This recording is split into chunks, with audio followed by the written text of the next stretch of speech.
ಭಜೈ ನಮಃ ಪಾರ್ವತಿ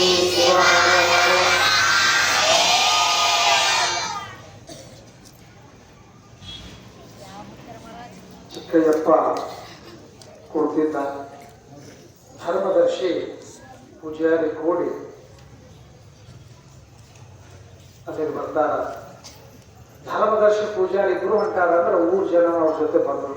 ಏನೋ ಐತಿ ಗುಡ್ಯಾಗ ಅಂತ ಹೇಳಿ ಬಂದರು. ಬಂದಾಗ ಬಸವಂತಪ್ಪ ಬಂದು ಚಿಕ್ಕಯ್ಯ ನೆನೆಸ್ತಾನಪ್ಪ, ಚಿಕ್ಕಯ್ಯ ಹೇಳು ಅಂತ ಎನಿಸಿದಾಗ ಅಚಲವಾಗಿ ಆ ತಾಯಿ ಧ್ಯಾನ ಮಾಡುವಂತ ಚಿಕ್ಕಯ್ಯಪ್ಪನಿಗೆ ಹೆಸರ.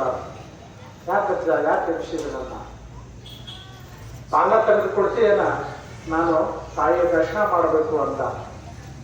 ಇನ್ನ ಆಸೆನ ಬಿಟ್ಟಿಲ್ಲಪ್ಪ ಅಂತ ಕೇಳ್ತಾನ. ಹೋಗಂಗಿಲ್ಲ, ಆ ಆಸೆ ಹಂಗೆ ಬಿಡ್ಲಿ ಎಂದ. ಆಯ್ತು ಬಾ, ನಮ್ಮ ಧರ್ಮದರ್ಶಿಗಳು ಬಂದಾರ, ಬಾ ಅಂತ ಹೇಳಿ ಕರ್ಕೊಂಡು ಹೋಗ್ತಾರ. ಅವಾಗ ಧರ್ಮದರ್ಶಿಗಳು ಹೇಳ್ತಾರ, ಬಾ ಅಲ್ಲಿ ಹಠ ಒಳ್ಳೇದಲ್ಲ, ಒಳಗಿರ್ತಕ್ಕಂಥದ್ದು ದೊಡ್ಡ ಶಕ್ತಿ ಅದ. ಅಂತ ದೈವ ಶಕ್ತಿ ಮುಂದೆ ನಾವೆಲ್ಲರೂ ದೃಢ ಸಮಾನರು. ಅದಕ್ಕಾಗಿ ಹಠ ಮಾಡಬೇಡ, ಇನ್ನೇ ನಮಸ್ಕಾರ ಮಾಡಿ ಏನಿದ್ರು ನೀನು ಹೋಗೋಡತಕ್ಕಂಥ ಮಾತನ್ನ ಧರ್ಮದರ್ಶಿಗಳು ಹೇಳಿದ್ರು ಕೂಡ ಅವಾಗ ಹೇಳ್ತಾನ, ಇಲ್ಲಪ್ಪ ನಾನು ಆ ತಾಯಿ ದರ್ಶನ ಮಾಡಲೇಬೇಕು ಅಂದಾಗ, ಹಾಗಾದ್ರೆ ಆ ತಾಯಿಯ ಶಕ್ತಿಯನ್ನು ನೋಡಪ್ಪ ಅಂತ ಹೇಳಿ ಧರ್ಮದರ್ಶಿಗಳು ಏನ್ ಮಾಡಿದ್ರು ಅಂದ್ರ ಸ್ವಲ್ಪ ಬಾಗಿಲ ಒತ್ತಿದ್ರಿ. ಬಾಗಿಲ ಹಾಕಿರ್ತಿಲ್ಲ, ಸ್ವಲ್ಪ ಒತ್ತರ ಒಂದು 4 ಬಟ್ಟು ಒಂದು ಚೋಟು ಒಂದು ಸ್ವಲ್ಪ ಸರಿತದು. ಸರ್ದಾಗ ಬರಾಗ ಏನ್ ಮಾಡಿದ್ರೆ 2 ಸೇರು ಜೋಳ ತಂದಿದ್ರು. 2 ಸೇರು ಜೋಳ ತಂದಿದ್ರು. ಭಕ್ಷಿ ಒಳಗೆ ತಗೊಂಡು ಅದನ್ನ ಧರ್ಮದರ್ಶಿಗಳು, ಚಿಕ್ಕಯ್ಯಪ್ಪ ಒಳಗೆ ಎಂತ ಶಕ್ತಿ ಐತಿ ನೋಡು ಅಂತ ಹೇಳಿ ಆ ಜೋಳ ಒಳಗೆ ಚೆಲ್ಲಿದ್ರೆ ಏನಾತಂದ್ರ ಅಳು ಹುಡುಗ ಪಟ ಪಟ ಪಟ ಪಟ ಅಳ್ಳಾಗ್ಬಿಟ್ಟು ಜೋಳ ಎಲ್ಲ ಅರಳಾಗಿ ಬೀಳ್ತಾವ. ಹಂಗ ನೀವ ಪಂಚಮ್ಯಾಗ ಅರಳು ಹುಡುಕಿರ್ಲೇವ, ಆ ರೀತಿಯಾಗಿ ಅರಳು ಹುಳಾಗಿ ಬಿದ್ದು ಅರಳಾಗಿ ಬಿದ್ದಾಗ ಮತ್ತೊಂದು ಭವಿಷ್ಯ ಮತ್ತೆ ಹೋಗಿದ್ರು, ಮತ್ತೆ ಅರಳಾಗಿ ಬಿದ್ದು. ಅವಾಗ ಹೇಳ್ತಾರ ಧರ್ಮದರ್ಶಿಗಳು, ನೋಡಿ ಚಿಕ್ಕಯ್ಯಪ್ಪ ಒಳಗಿರ್ತಕ್ಕಂಥ ಘನಶಕ್ತಿ ಹೆಂಗದ, ಆ ಶಕ್ತಿ ಮುಂದೆ ನಾವೆಲ್ಲ ಏನ ಬಾಗಲ ತೆಗೆದ್ರೆ ನಾವು ಉಳಿತೀವೇನ, ಸುತ್ತ ಭಸ್ಮ ಮಾಡಿ ಹೋಗಿದ್ದೀಪ್ಪ ಅಂತ ಜ್ಞಾನಾತ್ಮೆ ಅಲ್ಲ ಐತಿ. ಅದಕ್ಕಾಗಿ ಹಠ ಬೇಡ ಅಂದಾಗ ಅವಾಗ ಹೇಳ್ತಾನ, ಇಲ್ಲಪ್ಪ ನಾನು ಬಾಗಿಲ ತೆಗೆದು ಹೋಗಲೇಬೇಕು. ಯಾಕಂದ್ರೆ ನನ್ನ ದೊಡ್ಡಪ್ಪನಿಗೆ ನಾನು ಮಾತು ಕೊಟ್ಟು ಬಂದೇನೆ, ಆ ತಾಯಿಯನ್ನು ಕರ್ಕೊಂಡು ಬರ್ತಾನಂತ ನಾನು ಮಾತು ಕೊಟ್ಟೇನೆ, ಅದಕ್ಕಾಗಿ ನಾನು ಹೋಗಬೇಕು ಅಂದಾಗ ಅವಾಗ ಧರ್ಮದರ್ಶಿ ಹೇಳಿದ್ರು, ನೋಡು ಒಳಗಾದ್ರ ಉಳಿದು ಬರ್ತೀವಿಲ್ಲ ಗೊತ್ತಿಲ್ಲ, ಒಳಗಾದ್ರ ಉಳಿದು ಬರ್ತೀವಿಲ್ಲ ಗೊತ್ತಿಲ್ಲ, ಅದಕ್ಕಾಗಿ ಬ್ಯಾಡಪ್ಪ ಹೋಗಿಬಿಡು, ಒಳಗೆ ಹೋಗಿ ಸುಟ್ಟುಕೊಂಡು ಹೋಗುದೇನದ ಹೋಗಿಬಿಡು ಅಂದಾಗ ಅವಾಗ ಒಂದು ಮಾತು ಹೇಳ್ತಾನೆ, ಲೇಸ್ ಎನಿಸಿಕೊಂಡು 5 ದಿನ ಬದುಕಿದರೇನೋ, ಲೇಸ್ ಎನಿಸಿಕೊಂಡು 4 ದಿನ ಬದುಕಿದರೇನೋ, ಲೇಸ್ ಎನಿಸಿಕೊಂಡು 3 ದಿನ ಬದುಕಿದರೇನೋ, ಲೇಸ್ ಎನಿಸಿಕೊಂಡು 2 ದಿನ ಬದುಕಿದರೇನೋ, ಕೂಡಲ ಸಂಗನ ಶರಣರಲ್ಲಿ ಲೇಸ್ ಎನಿಸಿಕೊಂಡು 1 ದಿನ ಬದುಕಿದರೆ ಸಾಕು ಅಂತ ಒಂದು ಮಾತನ್ನ ಹೇಳ್ಕೊಂಡು ಬರ್ತಾನ. 5, 10, 100 ವರ್ಷಗಳ ಲೇಸ್ ಅನಿಸಿಕೊಂಡ ಎಂತ ಬಾಳೆ ಮಾಡಿದಳ ಅಂತಕ್ಕಂಥ ಮಾತನ್ನ ತಗೊಂಡ 100 ವರ್ಷ ಬದುಕಿದ್ರೆ ಏನಾಗುವುದದ? ಒಂದು ದಿವಸ ಇದ್ದ ಅವನಂಗ ಬಾಳೆ ಮಾಡಬೇಕು, ಅವನಂಗ ಇದ್ದು ಹೋಗಬೇಕು ಅಂತಕ್ಕಂಥ ಮಾತು ಬಂದ್ರ ಸಾಕಪ್ಪ. ಯಾವಾಗಿದ್ರು ಇದು ಹೋಗುದು ಶರೀರ, 100 ವರ್ಷ ಇದ್ರು ಹೋಗುದ, 1000 ವರ್ಷ ಇದ್ರು ಹೋಗುದನ, ಅವಾಗ ಹೋಗುದು ಈಗ ಹೋಗ್ತದ, ಮುಕ್ತಿ ಆಗ್ತದ. ನಾ ಮಾತ್ರ ಒಳಗೆ ಹೋಗ್ಕೊಂಡು ಅಂದಾಗ ಅವಾಗ ಧರ್ಮದರ್ಶಿಗಳು ಹೇಳ್ತಾರ, ನಾವಂತೂ ಬಾಗಿಲ ತೆಗೆದುಕೊಡಂಗಿಲ್ಲ, ನೀ ಬೇಕಾದ್ರ ಶಕ್ತಿ ಇತ್ತು ನೀನ ತಕೊಂಡು ಒಳಗೆ ಹೋಗು ಅಂದಾಗ ಕೈ ಮುಗಿದು ಪ್ರಾರ್ಥನೆ ಮಾಡಿಕೊಂಡಾಗ 1ನೇ ಬಾಗಿಲು ತಕ್ಕೊಂಡು ಬಂತು. 2ನೇ ಬಾಗಿಲ 6 ಬಾಗಿಲವನ್ನ ತೆಗೆದು 7ನೇ ಬಾಗಿಲದೊಳಗೆ ಏನಾಗಿತ್ತಂದ್ರ ದಿವ್ಯ ಶಕ್ತಿ ಆಗಿರ್ತಕ್ಕಂಥ ನಿಜಲಿಂಗಮ್ಮ ಚಂದ್ರಮ್ಮ ತಾಯಿ ಅಲ್ಲಿ ಸಾಕ್ಷಾತ್ ಕುಂತಿದ್ದಳು. ಆ ತಾಯಿ ದರ್ಶನವನ್ನು ಪಡ್ಕೊಂಡ ಆ ತಾಯಿಗೆ ಹೇಳ್ತಾನ, ದರ್ಶನವನ್ನು ಪಡ್ಕೊಂಡು ಹೇಳ್ತಾನೆ, ವಾ ನಿನ್ನ ಕಾಣಬೇಕಾದ್ರೆ ಅಗಾಧವಾಗಿರ್ತಕ್ಕಂಥ ಶಕ್ತಿ ನನ್ನಲ್ಲಿ ನೀನ ಕೊಟ್ಟಕ್ಕಿ, ನನ್ನಿಂದ ಏನಾಗ್ತದ ಶಕ್ತಿ ನೀನ, ಯುಕ್ತಿ ನೀನ, ಎಲ್ಲವೂ ನೀನೇ ಇರುವಾಗ ನಂದೇನದ ಅಂದಾಗ ಯಾಕೆ ಬಂದಿಪ್ಪ ಅಂತ ಕೇಳ್ತಾಳೆ. ನಮ್ಮ ದೊಡ್ಡಪ್ಪ ಧರ್ಮ ಸ್ಥಾಪನೆಗೋಸ್ಕರವಾಗಿ ಒಂದು ಧರ್ಮ ಧ್ವಜವನ್ನು ನೆಡೋದಕ್ಕೋಸ್ಕರವಾಗಿ ಅಲ್ಲಿ ಬಬಲಾದಿ ಕ್ಷೇತ್ರವನ್ನು ಮಾಡೋದಕ್ಕೋಸ್ಕರ ಆತ ಸಂಕಲ್ಪ ಮಾಡ್ಯಾನ. ಅಲ್ಲಿರ್ತಕ್ಕಂಥ ಕೆಲವಾರು ಜನಾಂಗ ಅಲ್ಲಿ ನಮಗೆ ತಿರುಗುಡುವಾಗ್ತು. ಅದಕ್ಕೆ ದುಷ್ಟರನ್ನ ಸಂಹಾರ ಮಾಡಕ್ ನೀನ ಬರ್ಬೇಕು. ಯಾಕಂದ್ರ ಮಹಾತ್ಮರಿಗೆ ತಪ್ಪಿದ್ದಲ್ಲ ದುಷ್ಟರ ಸಂಘ. ಯಾಕಂದ್ರ ಹಿಂದ ಶುಂಭಾನಿಶುಂಭರ ಜನ್ಮ ತಾಳಿದ್ರು ಕೂಡ ಏನಾಗಿತ್ರಿ, ತ್ರಿಮೂರ್ತಿಗಳ ತಪ್ಪಿದ್ರು, ಏನು ಮಾಡಕ್ಕಾಗಲ್ಲ. ಅವಾಗ ದೇವಿ ಅವತಾರ ತಾಳಿ ಬರಬೇಕಾಯ್ತು. ಹಾಗೆ ನೀನ ಇದು ಕೂಡ ಅವತಾರವನ್ನು ತಾಳಿ ಬರಬೇಕು ಅಂದಾಗ ಅಭಯವನ್ನು ಕೊಟ್ಟಲು ತಮ್ಮ ಚಂದ್ರಮ್ಮ ತಾಯಿ ಪರಮಾತ್ಮನ ಕೊರಗಿರ್ತಕ್ಕಂಥ ಸ್ವಲ್ಪ ರೂಪದೊಳಗೆ ನಾನು ಬಂದು ಅಲ್ಲಿ ಧರ್ಮ ಸ್ಥಾಪನೆ ಮಾಡ್ತನಪ್ಪ ಅಂತಕ್ಕಂಥ ಆಶ್ವಾಸವನ್ನು ಕೊಟ್ಟು ಆ ಕಾರಣಕ್ಕಾಗಿ ಆ ಸರ್ಪ ರೂಪದೊಳಗೆ ಬಬಲಾದಿಗೆ ಬಂದು ಅಲ್ಲಿರ್ತಕ್ಕಂಥ ದುಷ್ಟರನ್ನ ಸಂಹಾರ ಮಾಡಿ ಧರ್ಮ ಸ್ಥಾಪನೆಯನ್ನ ಮಾಡ್ತಾಳೆ. ಅಲ್ಲೇ ಆ ತಾಯಿಯ ಗದ್ದಿಗೆಯನ್ನು ಸ್ಥಾಪನೆ ಮಾಡಿದ್ರು. ಆ ಗದ್ದಿಗೆಯ ಪಕ್ಕದೊಳಗನ ಅಲ್ಲೇ ಸಿದ್ದರಾಮೇಶ್ವರರು ನೋಡೋದು ಗದ್ದಿಗೆಯನ್ನು ಕಟ್ಟಿಕೊಂಡು ಆ ತಾಯಿಯನ್ನು ಸ್ಥಾಪನೆ ಮಾಡಿ ಅಲ್ಲೇ ಒಂದು ಜಂಗಮ ಕ್ಷೇತ್ರವನ್ನಾಗಿ ಮಾಡಿಕೊಂಡು ಬರ್ತಾರ. ಧರ್ಮ ಧ್ವಜವನ್ನು ಸ್ಥಾಪನೆ ಮಾಡಿದ್ರು, ಅವಿಮುಕ್ತ ಕ್ಷೇತ್ರವನ್ನು ಸ್ಥಾಪನೆ ಮಾಡಿದ್ರು. ಅದಕ್ಕಾಗಿ ಅಂತ ಸ್ಥಾಪನೆ ಕರ್ತನಾಗಿರತಕ್ಕಂಥ ಯಾವ ಸಿದ್ದರಾಮೇಶ್ವರರು ಕರ್ತೃ ಕಾರಣೀಭೂತನಾಗಿರತಕ್ಕಂಥ ಚಿಕ್ಕಯ್ಯಪ್ಪನ ಪರಿಶ್ರಮದಿಂದ ಆ ಬಬಲಾದಿ ಕ್ಷೇತ್ರ ಇಷ್ಟೊಂದು ಬೆಳೀತಾ ಬಂತು. ಕೊನೆಗೆ ಅಲ್ಲೇ ಚಿಕ್ಕಯ್ಯಪ್ಪ ಸ್ಥಾಪನೆ ಮಾಡಿ ಎಲ್ಲರಿಗೂ ಆನಂದ ಆಯ್ತು, ಅನಂತರ ಸಂಗಮ ಆಯ್ತು. ಇವೆಲ್ಲವನ್ನ ಕತೆ ಹೋದ ವರ್ಷ ಹೇಳ್ಕೊಂಡು ಬಂದೀನಿ. ಈಗ ನೆನಪಾತಿ ಮತ್ತೆ ಇದನ್ನ ಹೇಳಿ ಮುಂದಿನ ಹೇಳಬೇಕಾದ್ರೆ ಎಪಿಸೋಡ್ ನಾಳೆಗೆ ಬರ್ತದ.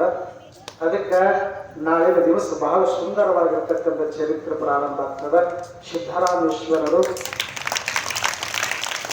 ಮುಗಿದ್ರು ಇನ್ನ ಕೇಳುವಂತ ಕುತೂಹಲ ಇರಬೇಕು.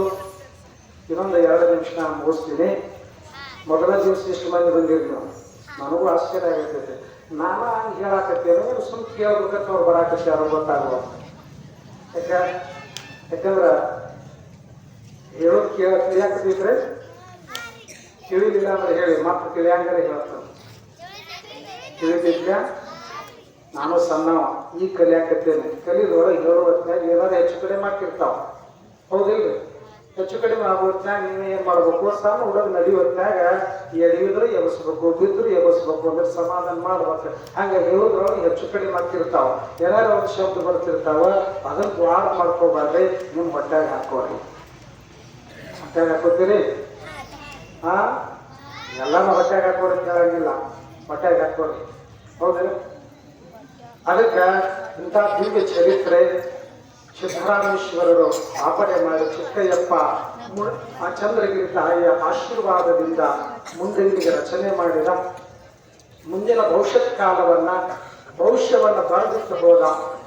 ಯಾವಾಗ ಸುಳ್ಳಗೆ ಯಾವತ್ತು ಮೊನ್ನೆ ಹೇಳಿದ್ರಿಲ್ಲ, ಜನವರಿ ಒಳಗೆ ಅರಭಾವಿ ಮಠದೊಳಗೆ ಚಂದ್ರಗಿರಿ ಮಠದೊಳಗೆ ಶಿವಯ್ಯಪ್ಪನವರು ಹೇಳಿದ್ರು.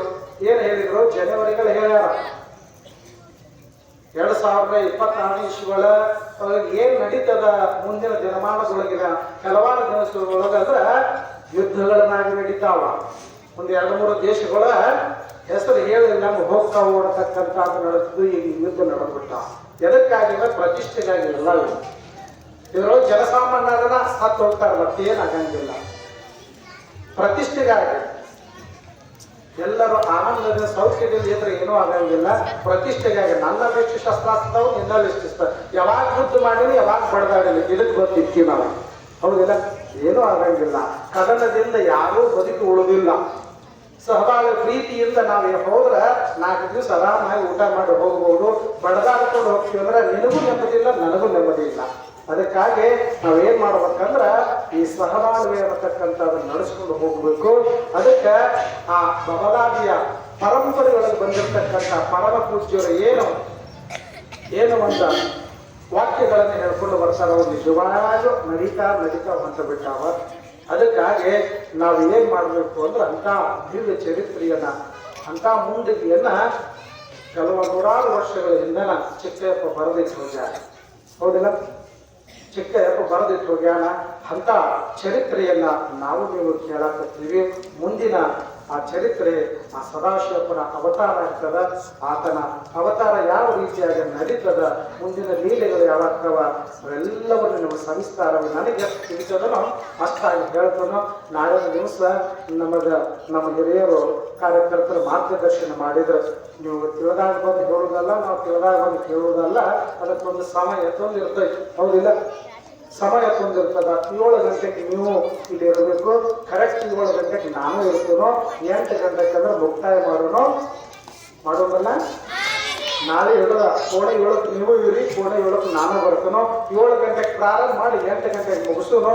ಅದಕ್ಕೆ ಇಂಥ ಮಹಾತ್ಮರ ಚರಿತ್ರೆಯನ್ನು ಕೇಳಿ ನಾವು ನೀವು ತಂಡಗಾರನು ಅಂತಕ್ಕಂಥ ಮಾತನ್ನು ಹೇಳಿ ಇವತ್ತಿನ ಈ ಚರಿತ್ರೆಗೆ ಮಂಗಲವನ್ನು ಮಾಡೋಣ. ಸಾಂಬದೇನ ಪಾರ್ವತಿ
ಇವತ್ತಿನ ಈ ಪ್ರವಚನಕ್ಕೆ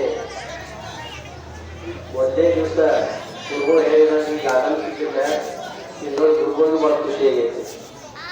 ಯಾಕಂದ್ರೆ ಇಷ್ಟೊಂದು ಜನ ಫಸ್ಟ್ ದಿವಸ ಕೂಡೋದು ಅಪರೂಪ. ಹೋದ ವರ್ಷ ಪ್ರವಚನಕ್ಕೆ ಎಲ್ಲರೂ ಇಷ್ಟ ಆಗಿ ಅದಕ್ಕಾಗಿ ಹೆಚ್ಚಿನ ಪ್ರಮಾಣ